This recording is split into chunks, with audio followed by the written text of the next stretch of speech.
Hello, everyone. I'm Ian Hensel. I'm one of the publishers here at Rattling Good Yarns Press. It's no secret how we're all being impacted by the coronavirus. We've heard in the news how actors, singers, dancers, and performers are being affected by the quarantine and everyone's having to stay home. I thought it would be interesting to hear from a group of people in another side of the creative arts, that being writers and illustrators. So I've invited a group of our Rattling Good Yarns family, authors and illustrators, to be with us here today to explore and talk about how the quarantine experience is impacting them, their writing, and their drawing. So let me introduce who I have here with me today. We have Daniel Jaffe. Daniel is an award-winning author whose new collection of short stories, Foreign Affairs, Male Tales of Lust and Love, explores how red-blooded American men make mischief while vacationing abroad. They encounter a serial killer in a Munich bathhouse, a gay Holocaust ghost in Prague, a shape-shifting seductress in Mexico City, a desperate prostitute in Seville, and many others. Foreign Affairs will be available later this year from Rattling Good Yarns Press. Next with us is Rick Carlin. Rick is an inductee into the Chicago LGBT Hall of Fame. He's a celebrated columnist and author. His new memoir, Paper Cuts: My Life in Chicago's Volatile LGBTQ Press, explores his time as a columnist and editor from the rough and tumble post-Stonewall days of the LGBTQ press to the present. He watched the rise and fall of disco, the AIDS crisis, same-sex marriage, bars opening and closing, and LGBTQ newspapers coming and going. Paper Cuts is available now from Rattling Good Yarns Press. Also with us is Philip Gamboni. Philip Gamboni is an award-winning author of fiction and nonfiction. His collection of short stories, The Language We Use Up Here, was nominated for a Lambda Literary Award, as was his novel Beijing. His essays and memoirs have appeared in a number of major anthologies. His latest work is, As Far as I Can Tell, Finding My Father in World War II. Phil spent 7 years uncovering who the man, his quiet, taciturn father, had been by retracing his father's journey through World War II. As Far as I Can Tell not only reconstructs what Gamboni's father endured, it also chronicles his own emotional odyssey as he followed his father's route from Liverpool to the Elbe River. A journey that challenged the author's thinking about war, European history, and civilization. As Far as I Can Tell will be coming out later this year from Rattling Good Yarns Press. Next on our panel is Greg Shapiro. Greg Shapiro is also an inductee into the Chicago LGBT Hall of Fame. He is a journalist, poet, and author. His book of short stories, How to Whistle, is a collection of gay male-focused short stories that span the time from the 1970s through the 21st century. His funny, poignant stories explore the gay male experience through the decades. An expanded edition of How to Whistle, with new additional added short stories, will be coming out later this year from Rattling Good Yarns Press. We also have with us today another inductee into the Chicago LGBT Hall of Fame, Owen Keenan. Owen is a historian and author. His works explore the events, meeting places, and personalities that have molded the rich history of Chicago's LGBTQ community. Owen is the co-editor of the very popular Tell Me About It series from Rattling Good Yarns Press. By asking LGBTQ people around the world a set of simple questions, the Tell Me About It series reveals the commonality of the gay experience, even though we may be separated by the decades and by geography. I'd also like to welcome to our panel Saint Suki Delacroix. Saint Suki Delacroix is a historian, journalist, and author. He is also an inductee into the Chicago LGBTQ Hall of Fame. Saint Suki is the author of Chicago Whispers, the groundbreaking history of LGBTQ people in Chicago from the arrival of the explorers through to Stonewall. Saint Suki is also the co-editor with Owen Keenan of the popular Tell Me About It series. He and Owen are currently working on the third book in the series, Tell Me About It 3, which will be available from Rattling Good Yarns Press later this summer. Tell Me About It 1 and 2 are currently available from Rattling Good Yarns Press. And finally, I'd like to introduce to our panel the very talented artist and illustrator, Roy Alton Wald. Roy is the illustrator of St. Suki's Strange Garden of Woodland Creatures, which is available from Rattling Good Yarns Press. Roy's remarkable talent and imagination brings to life the characters in the stories. Characters such as high-heel-wearing giraffes and the Warthog Philharmonic Orchestra.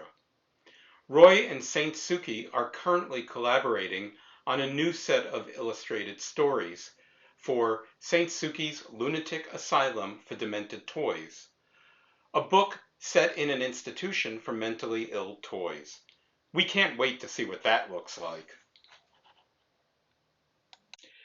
So thank you for being here with us, guys.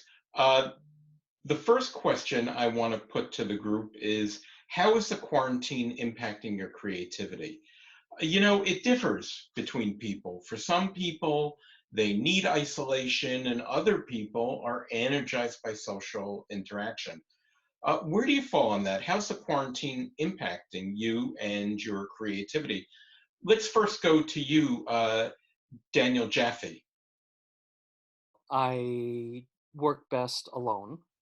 I get a lot of ideas from being out in the world and seeing people and meeting people and coming up with characters to write about, or experiencing unusual things. And then a moment of inspiration takes me weeks and weeks at home alone writing. So the isolation part of the quarantine has not been a problem for me. But there's another component for me that has been a problem, and that's the worry and the fear. And that kind of is underlying everything. And I'm finding that in the last month, about a month, not month and a half, a month, I've been less able to really be creative while I'm in my normal isolation mode, because emotionally I'm feeling a little bit of churning that has nothing to do with my characters or my stories or the usual things that get me emotional. It's worrying about people I know who are affected by it, fear of being affected by it, worries about the future. And it's really been just the last few days, so sort of after a month of living with all this, that the worry is easing, or maybe I should say it's becoming more just a part of me. So it doesn't feel like I'm still in some kind of emergency way of thinking. And I'm finding that in the last few days, I've been able to actually be more creative, more my usual creative self. So it's been more the circumstances around the isolation than the isolation itself it's been inhibiting me. Thank you, Daniel, for that. How about you, Greg Shapiro? How is it impacting you? And I also need to say you're a little bit different from some of our other panelists in that you also write poetry and you're very well known for your poetry. How's it impacting you? Okay, so in terms of the pandemic and the quarantine's impact on my creativity, I'm still pretty much working. I'm still doing film reviews. I'm still doing interviews.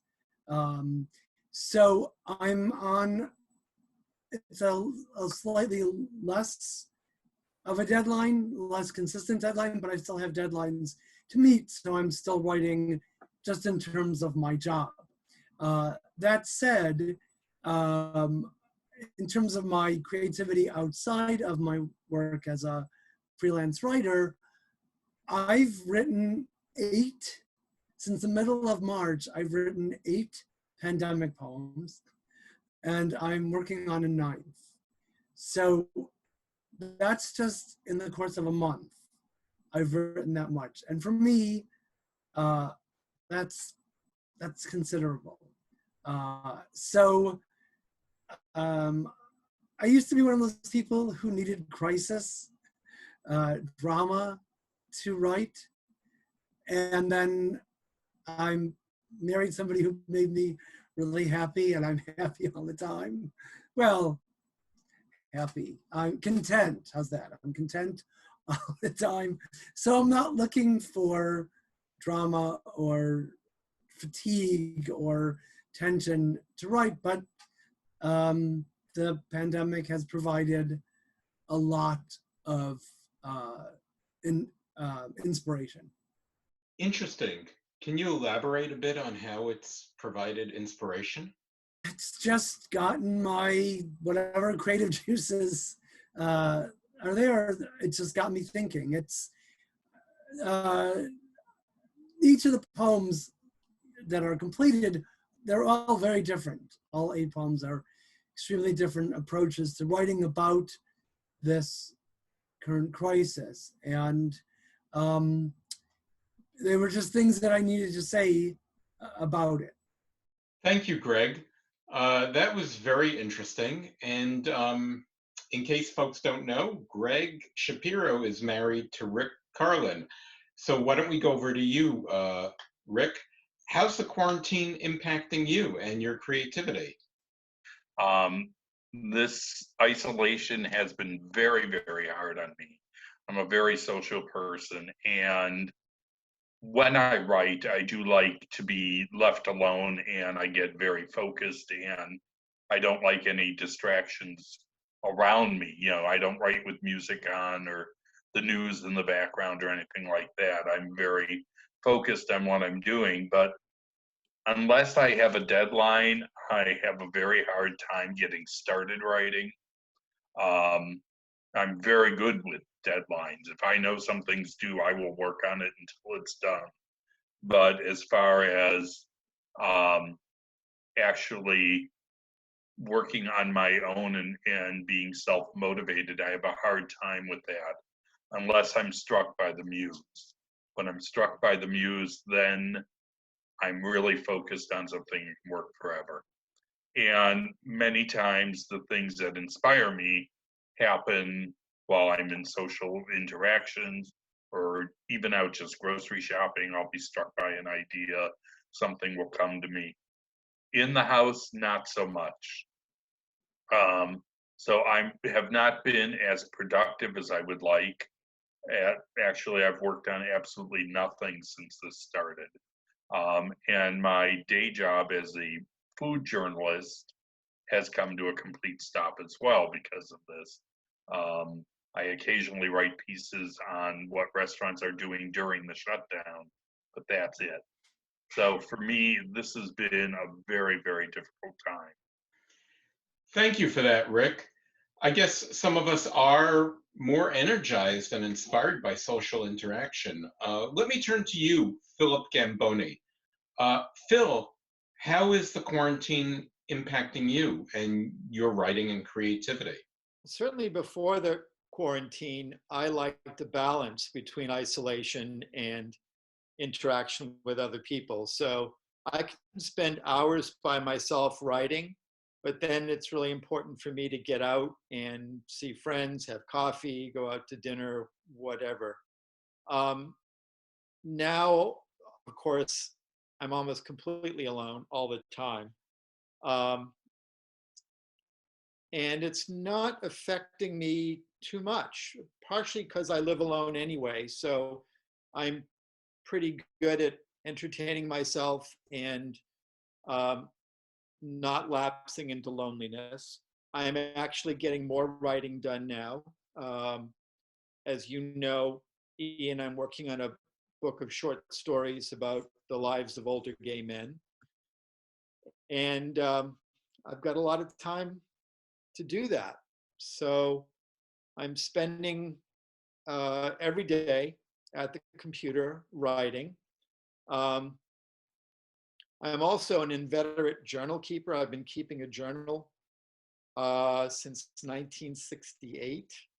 And I write every day. So I'm also kind of keeping a eyewitness record of what it's like to go through all of this.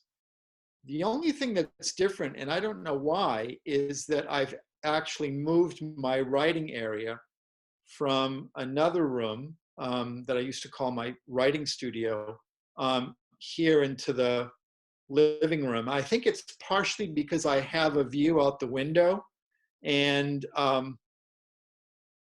because I'm so isolated now, it's really nice just to be able to look out the window and occasionally see somebody across the street. There aren't a lot of people on the street here in Boston. It's pretty much a ghost town. I can only imagine, Phil, just how empty the streets are. I know they are here where we live as well. So thank you for that, Phil. I'd like to turn now to someone on our panel who is not a writer, not a poet, but an illustrator, Roy Alton-Wald. Roy, how is the quarantine impacting your creativity and your drawing? I know you're deep in illustrating another book. Just doing drawing, I need isolation. I need to have concentration. I need to do a lot of research for subject matter to go into the illustrations.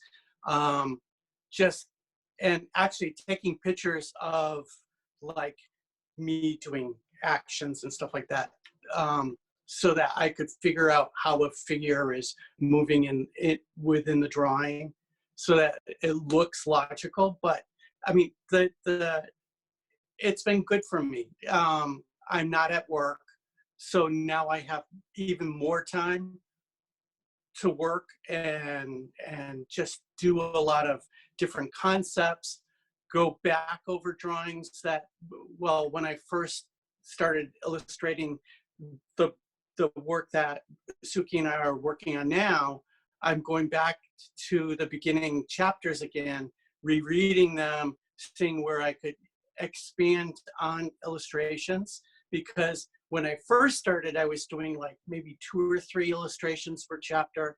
Now I'm gotten up to like 5 or 6 per chapter, so that it's really broken up a lot, but it's explaining what's going on in the story. So I mean, it's creativity for me. It's been really good. Well, that's very interesting. So for you, Roy, quarantine has given you the space and the, I guess, the alone time to focus on your illustrations. And since you mentioned that you're collaborating on a work and illustrating a book with Saint Suki Delacroix, let's go to Suki next and find out how is the quarantine impacting your creativity? Well, I always work in complete isolation anyway. No noise. I don't like any interruptions. So actually being in quarantine has been quite good because there's been no noise around me. And by noise, I mean less traffic, less phone, less people, less everything, less interruptions. And I think it helped that I came from, I was an only child in a rather strange family in a very, very strange part of England. And my mother seemed to alienate everybody, so nobody liked us. We were the kind of family where if we moved in next door to you, your lawn would die. So, so I'm actually functioning even better. I'm writing better, I'm concentrating better. It's been good for me. Thank you, Saint Suki. And having met Suki's family, I can attest that everything he ever says about them or writes about them is absolutely true. So now let's go over to our next panelist, Owen Keenan. Owen, how is the quarantine impacting your creativity and your work? Well, I fall pretty heavily on the isolation side of things. But I think this is different because the isolation is also very unrelenting. Like I like isolation in big doses, but not this big. But more than that, I think someone off of what Daniel was saying, I think the nature of this epidemic is worrisome too, because I have a lot of projects usually going on at the same time, like all I just get interested in stuff and start working on it. But given the nature of this epidemic, you know, so many people are just sort of taken unaware, and literally, you know, the virus takes them away. And so I've kind of been motivated by this because it's caused me to need to know that I need to finish like a lot of little things I have going on, because you know, I mean, if I don't finish them, I think they're just gonna go along with me, you know, sort of stories like that. So I've been working on things like that. And that's probably the biggest change in my writing, was the need to sort of get down things that I feel a greater urgency to tell a story. So a lot more nonfiction, a lot more LGBTQ history. Nonfiction is sort of what I'm focusing on than, you know, writing like a really scary story, which is fun too. It just sort of hasn't seemed as urgent to do that as it has to sort of tell as many stories as I can that I think need to be told. Thank you, Owen, for that response. Hearing from our panelists, it sounds like we've had a pretty interesting range of responses. I want to ask you guys, do you think that the quarantine and the pandemic experience is going to make its way into your work? And if so, how? Let's first go to you, Saint Suki Delacroix. No, I don't think so. It's not the kind of topic I would be interested in writing about. But if somebody wanted an article about it, if I was contacted by a newspaper or something, I might do something like queers in quarantine. Then I might actually do something. But no, I don't think it's going to impact my work at all. Thank you, Suki. How about if we now go to Boston and Phil? Do you think that this experience is going to make its way into your work? Honest answer I can give is that I have no idea. I often used to tell my own students, my fiction writing students, that you need to get distance and perspective on any personal event before you can write about it. I really believe that. And I think that until several years go by and this experience has a chance to percolate inside me, I have no idea what parts of it are going to grab me, are going to grab my attention, are going to become of any interest to me literarily. My fiction tends to be about quiet and intimate dramas between people. And I tend not to bring in earth-shattering events into my fiction. Politics, current events, that kind of thing. So off the top of my head, my guess is that it won't enter into my fiction, but I don't know. We're only at the beginning of this thing. We have no idea how it's all going to play out, how it's all going to play out personally, how it's all going to play out in terms of the fabric of life of this country. So who knows? At the moment, because I'm writing about the lives of older gay men, my perspective tends to be retrospective. Their lives and the past. So that's where my head is right now. That's where my literary efforts are right now. Well, thanks for that, Phil. It sounds like you're going to need some emotional distance and processing before this may be in your work. Let's go to you, Daniel. Do you think this is going to make its way into your writing? I think will, but I'm not exactly sure how. And what I mean is, I suspect it will become sort of another period in life. And so as I write characters who are, they will have to have been through this. And some of them will have been through it in a more tangential way, probably like myself. Others may have family members who have suffered or maybe have suffered themselves. I think a challenge will be, if I do include it in my writing, not to feel like I'm just recreating one of the evening news stories, which will be very cliche. We're all hearing about the poor little girl who was 5, whose parents were were firemen and a policewoman, and now she's gone, the little girl.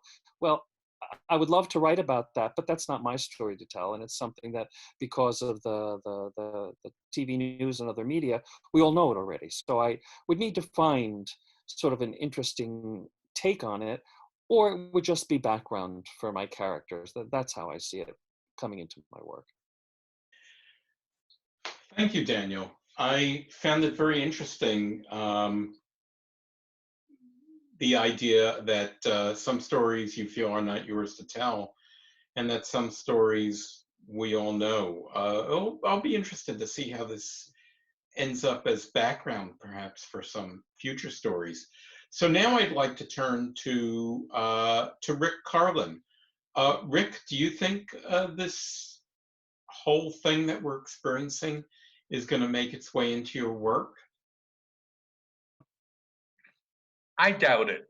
It's the kind of thing that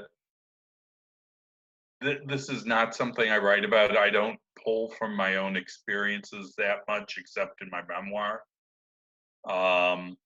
So I doubt much of this will go into my work.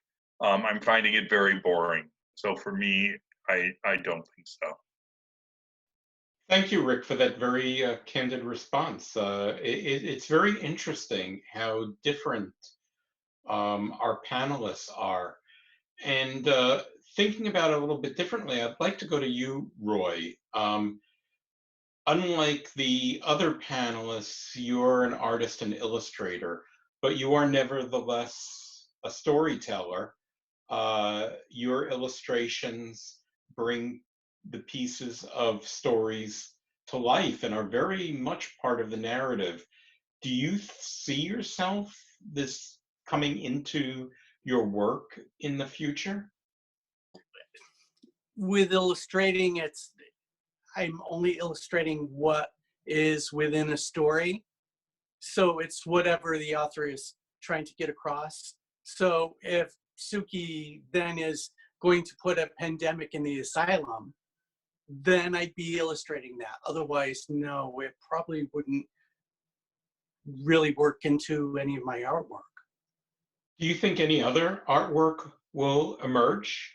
Just working on this one book, it's just been occupying my entire time. I have another book that I've been working on for another friend, and that is pretty well all set too. But it's another little fantasy thing. So it's basically what I'm giving, as work to illustrate. So yeah, no, if I'm doing if I were doing paintings, probably it would work its way into that. But yeah, I haven't been doing paintings lately, so no. Thanks, Roy. Let's go to you, Owen.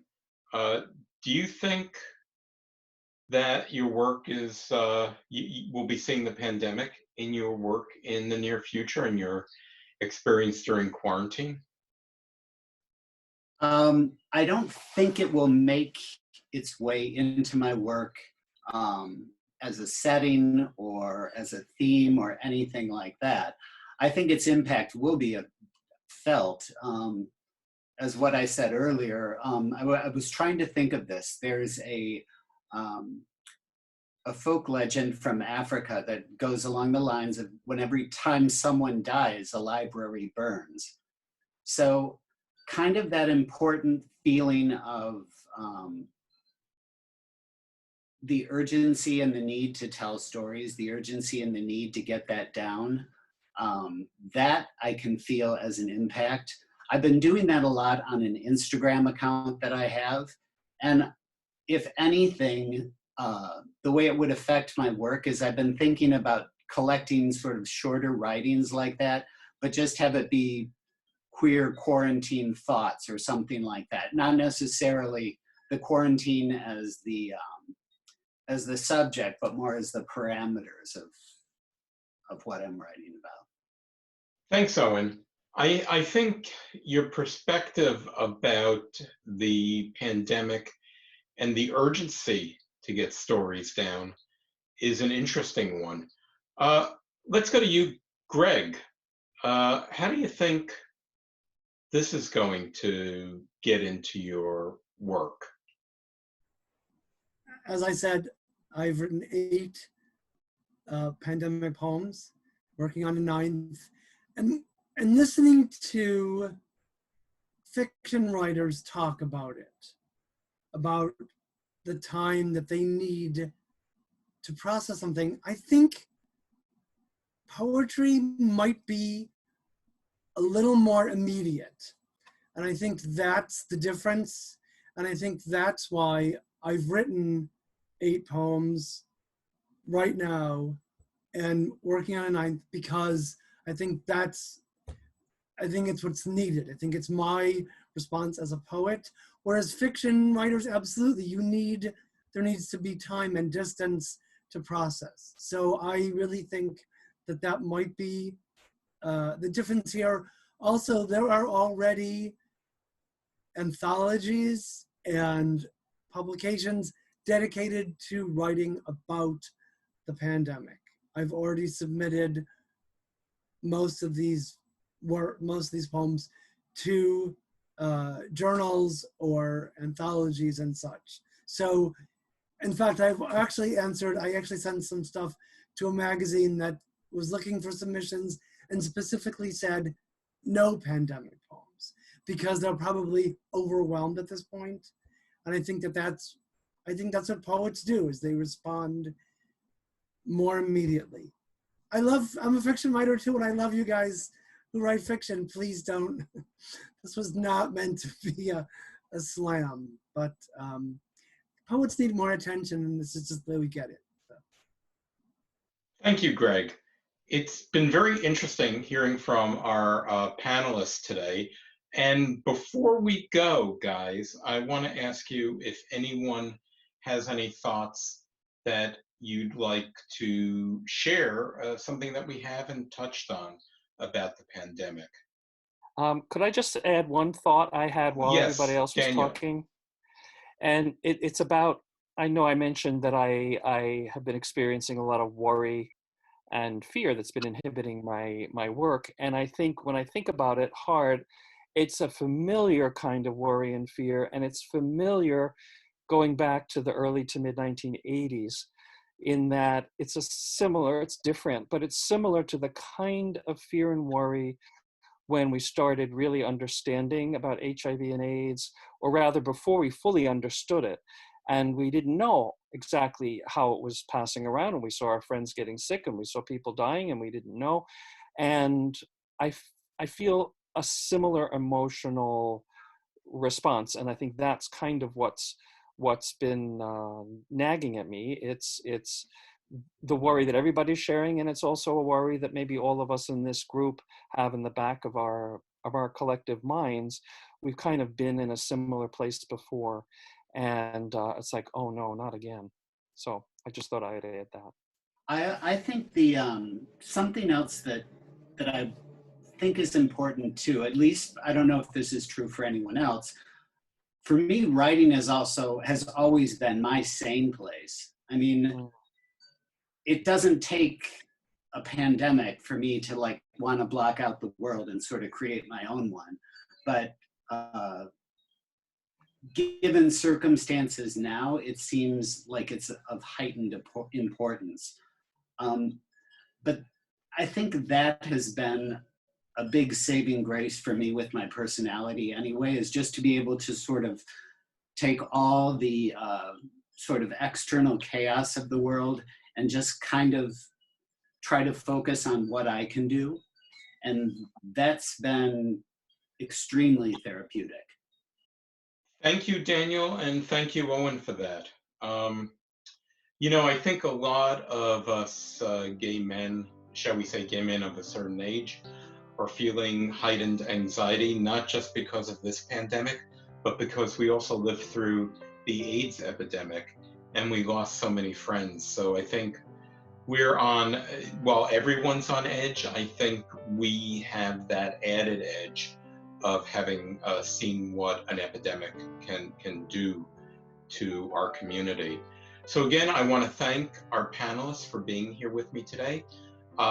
Daniel Jaffe, Philip Gamboni, Greg Shapiro, Rick Carlin, Owen Keenan, St. Suki Delacroix, and Roy Alton-Wald. Please check out our Rattling Good Yarns Press website. You can go to rattlinggoodyarns.com. Also check out our Facebook page and join our mailing list. We would like to let you know when we're coming out with these new works. As I said in the introduction, we'll be bringing out a new book of short stories by Daniel Jaffe. We'll be bringing out a memoir and an exploration of finding his father in World War II from Philip Gamboni. Greg Shapiro will be publishing an expanded book of his short stories. Owen Keenan and St. Suki Delacroix are coming out with a third book in the Tell Me About It series. And as you also heard, Roy and Suki are hard at work on another storybook, this time about demented toys in an institution. So please like us on Facebook, join our mailing list so we can let you know when we're coming out with new books, and we could also let you know about sales that we're running. And just a reminder, our books are available through the Rattling Good Yarns Press online store. It's always free shipping within the United States. You can also get our books at online retailers such as Amazon and fine booksellers everywhere. So once again, thank you. Have a great day, and please be safe out there. Thanks.